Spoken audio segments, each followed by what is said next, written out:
rộng rỡ đâu. Giới thiệu với mọi người đây là bài hát cuối cùng của anh. Nơi bờ ra lòng chẳng anh làm ta kém em ở con trong mưa mơ trào bé em giờ ở nơi đâu. Đôi khi cô đơn sẽ ra anh từng cười em ơi bao nhiêu nước mắt để tôi em nè sao lâu lâu vẫn đến nay mình em đêm nhớ anh nhớ về Ai là nhà tay mình đường buồn ra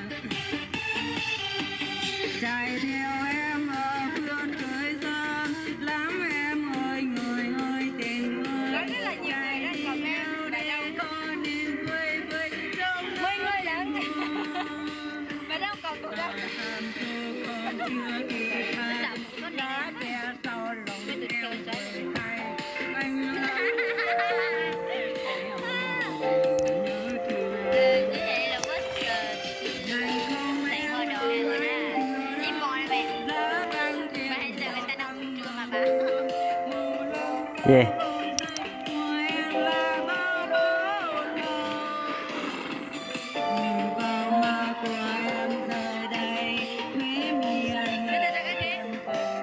Lo cái đó mình chắc là mà cái hộp con có được cái hộp đó rồi.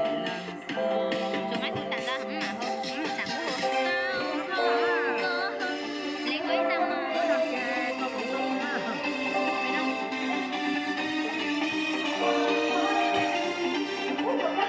Chúng ngồi khi nâng bài xe hương mạnh rồi đó. Nâng bài các chị ơi.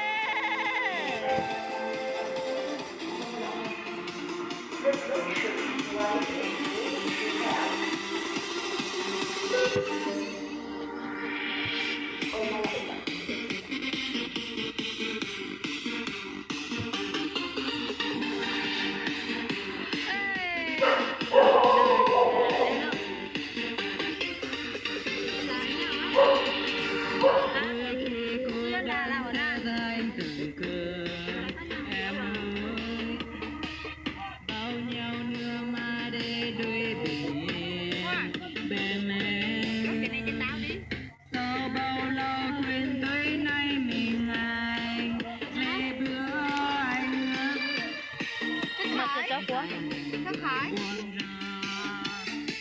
buồn ra theo em ở phương trời xa lắm em ơi người ơi tình ơi chạy đi đâu để có niềm buồn vui trong nỗi buồn.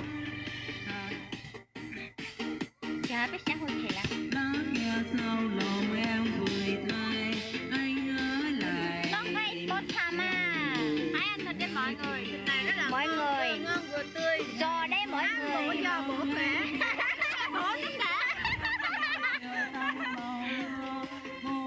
Và một giờ đây xin trân trọng chị này sẽ giới thiệu về Hiền Hiền.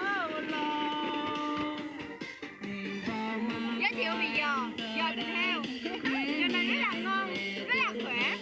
Ăn vô có đầy đủ gan bổ thận, phục vụ tất cả mọi thứ mà các bạn sẽ ăn cho mọi người xem. Rồi bữa nay bà này sẽ ăn Bà này sẽ ăn ngon ngon.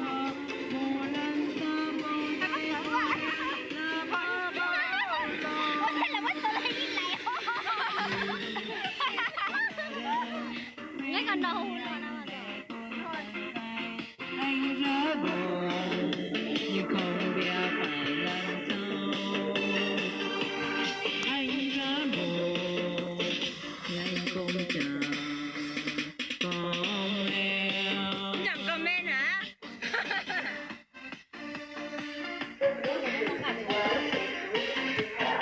Dạ con muốn làm. Lưu ở đây có là hai con à? cùng em Đừng em hay làm con. À con hả? Nói vậy đó anh cũng chẳng comment. Good em.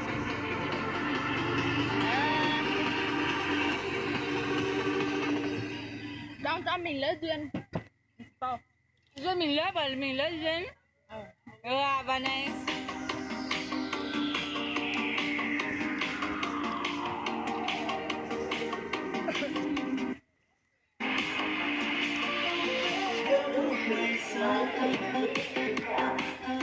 Cái nhà bốc Quậy nè mấy một quậy. ủa nó chỉ còn chứ của thằng ta má nè. Lúc chỉ là có cô thì chỉ siêu của ta mà.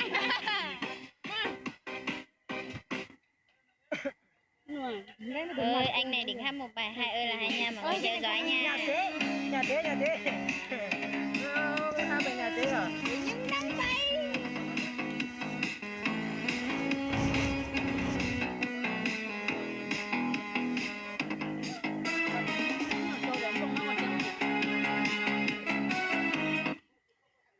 Cô cái mà có thật rồi.